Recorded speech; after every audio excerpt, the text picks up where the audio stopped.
Fala galera, beleza? Jorgeta Nari, sejam bem-vindos a mais um boletim aqui no canal Hora Play, certo? Agora não foi em live, tá, gente? Isso aqui tá sendo gravado, certo? De forma independente das lives, eu tô remanejando as lives aí para ficar mais saudável, tanto para mim, quanto para vocês, quanto para a Liga Nerdola, ok? Porque, né, eu preciso ali de um tempinho para poder trabalhar nos projetos que tá chegando aí. Será que o Anéis os bordéis do sofrer...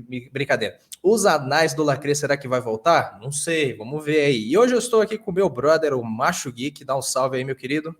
Salve, rapaziada! Tamo junto, vamos lá falar a respeito dessas últimas novidades aí com o Mano Jorgeta. Sempre uma honra estar aqui no canal Hora Play.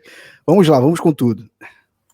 E tamo junto demais, certo? Quem não conhece, acho que nem preciso ficar apresentando o Macho Geek aqui, já é figura carimbada da casa, um dos membros masters da Liga Nerdola, certo?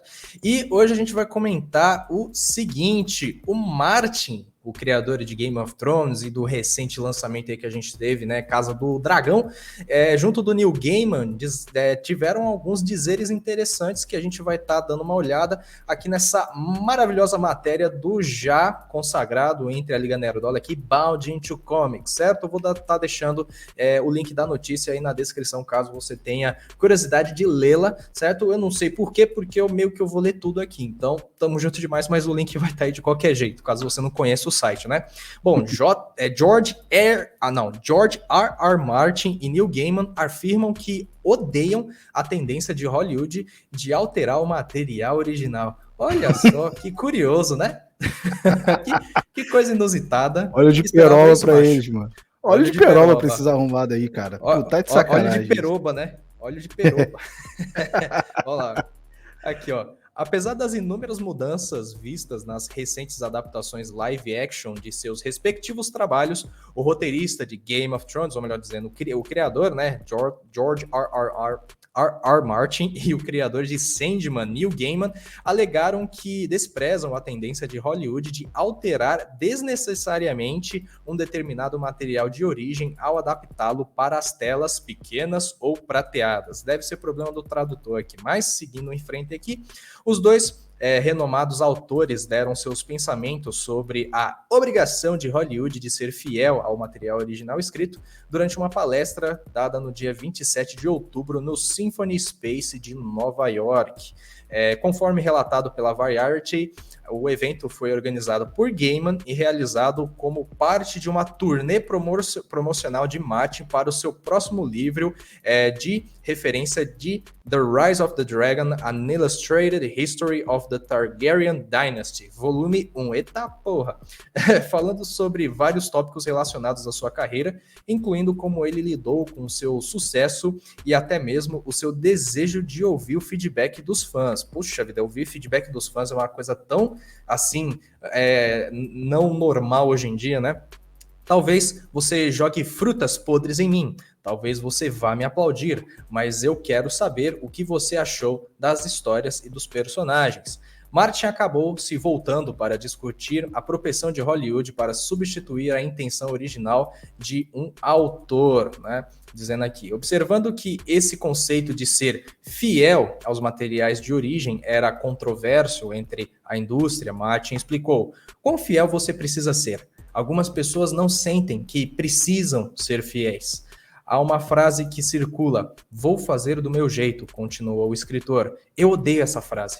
Eu acho que Neil provavelmente odeia essa frase também. Será? Será sem não, hein?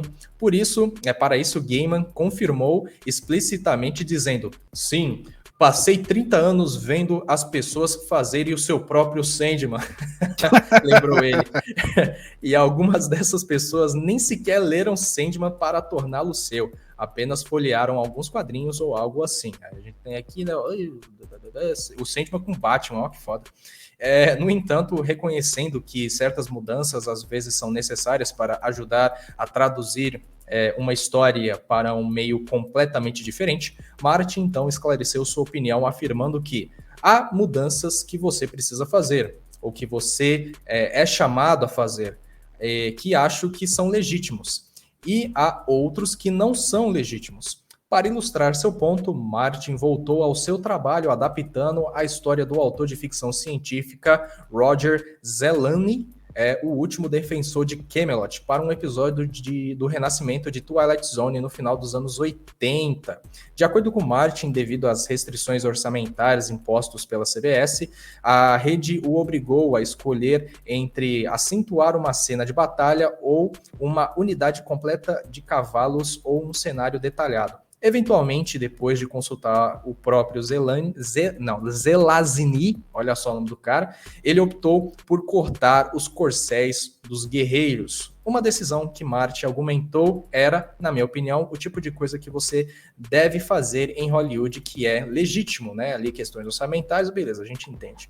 Por outro lado, o autor ofereceu a exigência do estúdio de que o episódio adicionasse uma pessoa comum, o bandido Tom, retratado por John Cameron Mitchell, para servir como substituto do público e elevar a história à sua visão de autoconceito como um exemplo de uma mudança ilegítima.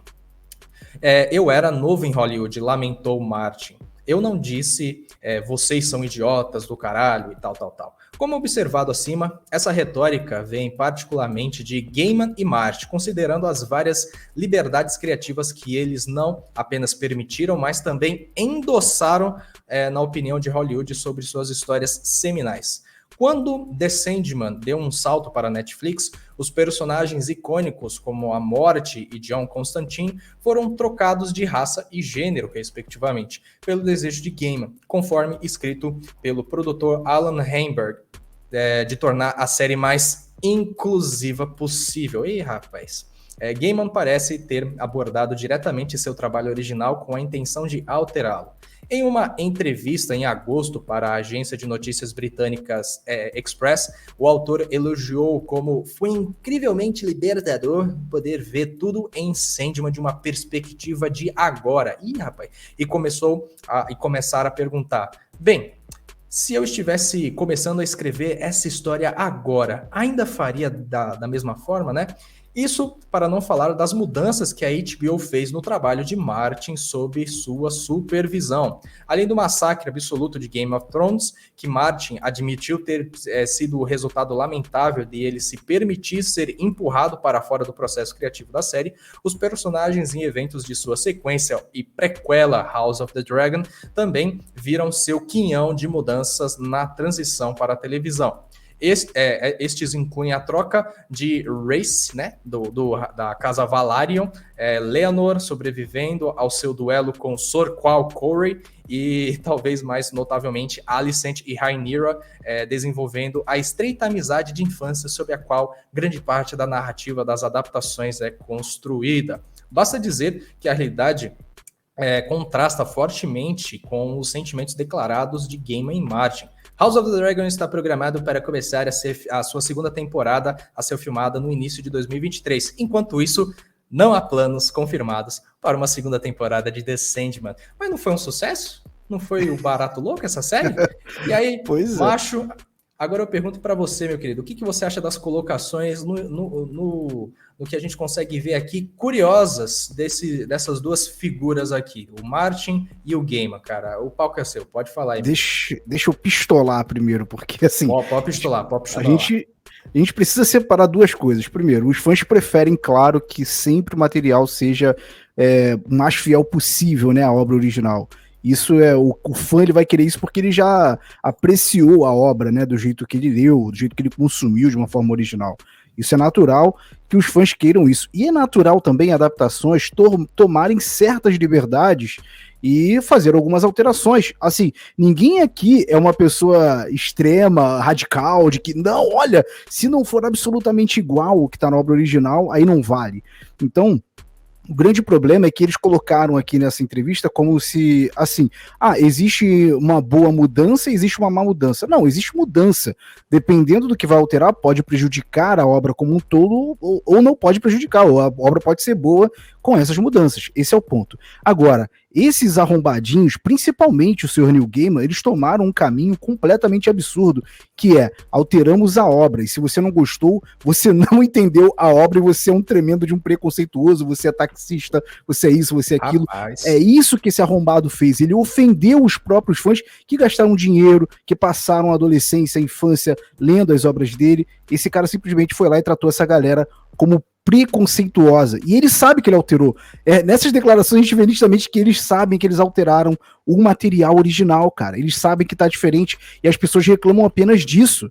E eles mesmos vão lá. Assim, eu tô colocando o George Martin, mas eu não tô apto a falar sobre o George Martin porque eu não acompanhei muito a história de House of the Dragon, ainda que eu tenha gostado do seriado. Mas o Neil Gaiman, em particular, ele ofendeu os próprios fãs, o cara brigou com os fãs ofendendo quem estava reclamando das mudanças na série. Então, assim, qual direito, qual moral esse cara tem pra falar isso agora, Jorgeta? De que, eu odeio quando muda o material original, mas ele mudou, ele falou o seguinte, um monte de gente pegou e fez o seu Sandman, e ele fez a outra versão dele de Sandman também, entendeu? É tipo um filme daquele filme Inception, né? É o sonho dentro do sonho, então é a adaptação dentro da adaptação. É isso que ele fez, entendeu? Tipo, ele mudou a própria obra, e ele pode, é o que ele tá falando. Cara, ai, mano, é simplesmente ridículo isso, cara.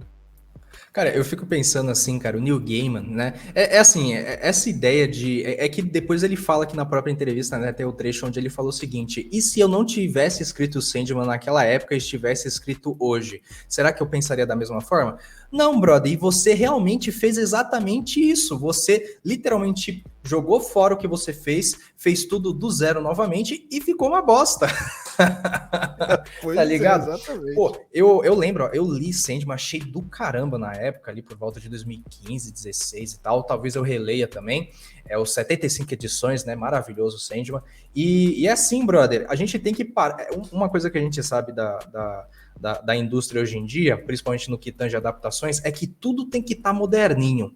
A história se passa no fucking século XIV, mas não, ela precisa ter o mundo de hoje refletido nela, tá ligado? O bagulho se passa em outro espaço, mas não, vai estar aqui, ó, tem que estar modernizado, tem que ter as diversidades, não, as pessoas têm que se identificar, tem que se ver aqui na série, né? É uma pena que a gente não tenha alienígenas na Terra para poder se identificar com Superman, né? Mas, né, isso são outros 500. Agora, com relação ao que o Martin fala, né, cara, é a seguinte: a grande diferença do Martin pro Gaiman é que eu acho que o Martin não tem Twitter, né? O Gaiman tem. E eu acho que a coisa mais importante que o Gaiman poderia estar fazendo agora na vida dele é se livrar de uma vez por todas do Twitter, cara. Pelo amor de Deus, Gaiman, sai dessa porra, cara. Mano, é um sujeito já na sua idade ali, não sei quantos anos ele tem, deve ter uns 60, né, por aí. E tá ali no Twitter, conversando com a rapaziada marota e os jovens dinâmicos. Neil Gaiman, se liberta dessa porra, cara. Você já tá queimado com a comunidade, cara. Já tá queimado forte, entendeu? Fez o Sandman ali e toda a canalice de Hollywood você também praticou, que foi o seguinte: se você não gostou da série é porque você é isso e aquilo. Brother, a série é ruim. Pelo amor de Deus. Entendeu? Óbvio, eu não acho ela péssima, na verdade eu acho ela medíocre, ok? Que ela não chega nem a arranhar um pouco da essência que fora feita nos quadrinhos lá nos anos 80 para 90, né? Foi no final dos anos 80 e até a metade dos anos 90 com o Sandman, né? Então, o negócio é o seguinte, né? Eu e o Macho aqui, a gente sempre tá falando, brother, vai fazer uma adaptação? Respeita a essência da obra, respeita os fãs, eles são os primeiros a serem ali o público-alvo, cara. Você tem que agradar eles, porque eles vão ser o principal motor que vai fazer a sua produção, o seu livro e afins vingar. Ele vai falar, os fãs vão falar, não, eu sou fã desse cara, aqui ó, é foda pra caramba por causa disso, disso e disso, e o povo vai vindo, cara. Foi isso que aconteceu com Top Gun, por exemplo. Entendeu? Era um filme ali que, obviamente, tinha seu fator nostálgico e respeitou os fãs do antigo, abraçou, e o que aconteceu? Eles foram lá reveram o filme diversas vezes, falaram pro povo ver, e aí o filme fez o quê? História, marcou bilhão, alcançou aí o 5º lugar na bilheteria da história dos Estados Unidos, não foi? Então, brother, a gente sempre fala, o mercado tá passando por uma transição. E essa transição é por conta da questão identitária, que dava muito dinheiro até então, mas agora o dinheiro acabou, brother. As produções estão estreando e elas não estão vingando o que deveriam, né? A gente teve o Thor, agora a gente vai ter o Wakanda Forever, a gente teve os Bordéis do Sofrer, entendeu? E a gente sempre salientava, né, macho, que as melhores produções estavam fora do mainstream ali. A gente falou, a gente teceu elogios para a Lista Terminal, Reacher, Top Gun, entendeu? Exato. E a gente teve essas séries, por exemplo, House of the Dragon, a gente também achou do caralho, a gente apontou os problemas que nós temos com o enredo, assim, e tal, mas do ponto de vista como produto, a gente teceu elogios também, falando, olha, um bom roteiro, boas atuações, é uma série do caralho, House of the Dragon, chutou a bunda bonito dos Anéis do Poder, entendeu? E agora Sandman. Puta, cara, acho que passou uma semana, ninguém mais falava de Sandman. Exato, mas assim, eu acho que os fãs querem apenas, cara, ter um respeito, basicamente é isso, os fãs querem ter respeito, porque como você falou, o Neil Gaiman, ele tá voltando ao discurso original dele agora, nessa entrevista, de falar que, olha, não gosto que mudem material original. Eu até cheguei a mostrar um tweet do Neil Gaiman, há uns 2 anos atrás, se eu não me engano, dele falando para respeitar o material de origem, falando, ele deu como exemplo o Batman, ele falou, um homem com sobretudo amarelo e um morcego de pelúcia não é o Batman. Ele falou isso para dar o exemplo de que, olha, você tem que manter original, manter a adaptação fiel ao trabalho original. Então, assim, ele entrou nos últimos anos numa fase de lacrar, porque ele simplesmente viu que isso era que ia abrir as portas para ele, basicamente. E, cara, o cara tem só que ser sincero minimamente com os fãs, é isso que o Sonic tá falando. Ele pode falar, cara, eu tive que fazer assim, Hollywood queria que fosse assim. Se eu não tivesse feito isso, Hollywood nunca teria permitido eu fazer uma adaptação de Sandman. Poderia falar, né? Olha, os fãs, eu sei que tá diferente, eu sei que eu mudei algumas coisas, eu entendo quem não gostou e tal, mas eu tive que fazer isso por causa disso e tal. Então pronto, cara. É só o cara se posicionar dessa forma. Agora, jamais ofender o fã que sabe como é a obra original, sabe que você fez mudanças e você chega lá e fala, não tá igual ao original, você que não entendeu, você é preconceituoso, que não sei o quê. E o George Martin é muito mais malandro nesse aspecto, né, Jorgeta? Porque, assim, Os Anéis de Poder foi o mesmo caminho que o Neil Gaiman tomou. Não, tá fiel à obra original, isso aqui é Tolkien, isso aqui... E todo mundo sabia que não era. E o George Martin nunca entrou nessa disputa com os fãs aí, assiste quem quer e tal, e pronto, entendeu? Isso é verdade, cara. Isso me faz lembrar, assim, por exemplo, a gente tá falando do Gaiman. Cara, se não for pra zelar pela obra, não faz adaptação. Simples, assim, sabe? Tem, por exemplo, o criador do Calvin e Haroldo, que ele deixou explícito que ele não queria qualquer tipo de adaptação das suas obras lá nos quadrinhos, né, na Charges e afins, para outra mídia. Entendeu? Porque ele realmente, assim, colocou um ponto definitivo. Não vai ter adaptação para não mexer na essência do meu trabalho aqui. E eu acho isso louvável hoje em dia, tá ligado? Tipo, porra, seria interessante? Seria, mas ainda bem que não tem, tá ligado? Principalmente hoje em dia, com a gente vendo essas coisas acontecerem. E aí é simplesmente inacreditável, né? Vivendo e aprendendo, a gente pensando assim, não, a melhor coisa é ter ali o cara que criou por trás ali da adaptação. É importante? É. Só que o cara, a gente sabe muito bem, Neil Gaiman, ele é uma vítima, entre aspas, né? Porque ele abraçou o identitarismo ali também, então ele tem sua parcela de culpa. Tem, mas a gente não sabe quais foram os caminhos que levaram ele a esse ponto, né? Talvez tenha sido ele ter criado uma conta no Twitter, talvez seria melhor ele abandonar, sair de lá, sim. Mas, se bem que agora, né, macho, as coisas estão diferentes, porque o nosso amigo Elon Musk tá na parada. O Elon Musk vai dar uma contramedida lá no Tweets, né? E talvez o Neil Gaiman fale assim, poxa vida, eu tava errado. É verdade. Não, mas assim, é que nem você tá falando. Por mim, eu gostaria muito que fosse fiel à obra original o máximo possível. Mas assim, eu também não sou hipócrita. As pessoas precisam se alimentar, precisam ganhar dinheiro para sobreviver. Então o cara às vezes tem que se adaptar, o cara é questão de sobrevivência, o cara tem que lacrar pra sobreviver, pô. O cara, tem muito quadrinista que sobrevive de história em quadrinho, tem que lacrar lá, porque a DC e a Marvel hoje estão fazendo isso loucamente, entendeu, Jorge? O que o cara vai fazer? Vai abandonar o emprego? Só alguns que têm a possibilidade de fazer isso. Então, o cara só tem que ser honesto. Não, cara, assiste quem quer, eu mudei, fala coisas desse tipo. Exato. Jamais chega lá e ofenda os fãs, que são seus consumidores, entendeu? Honestidade é tudo que a gente pede. Quer lacrar? Lacre. Mas não minta pra mim, brother, tá ligado? Vai lá e faça a merda que você quiser. Que nem aquela moça que falou, se você não gosta das minhas histórias, não compre o meu livro. E é isso que aconteceu, brother. Ninguém comprou o livro dela. E ela...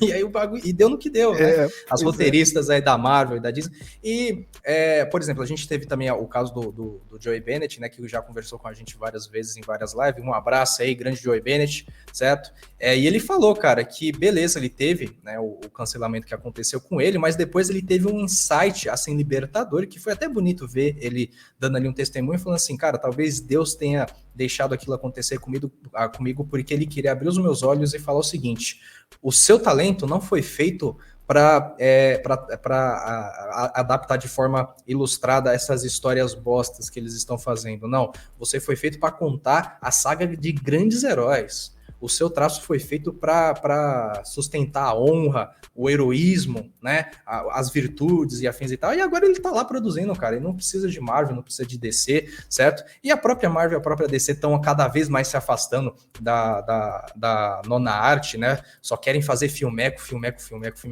Vamos torcer pro Zaslav e o James Gunn agora, né?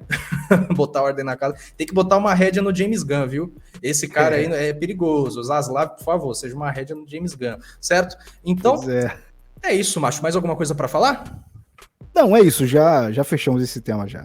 Perfeito. Então, se tá vendo esse vídeo, por favor, deixa aquele like, se inscreva no canal, torne-se um da hora e eu vejo vocês em nosso próximo bate-papo e o canal do Macho vai estar aqui na descrição. Beleza, gente? É isso aí e tamo junto, valeu, falou e tchau.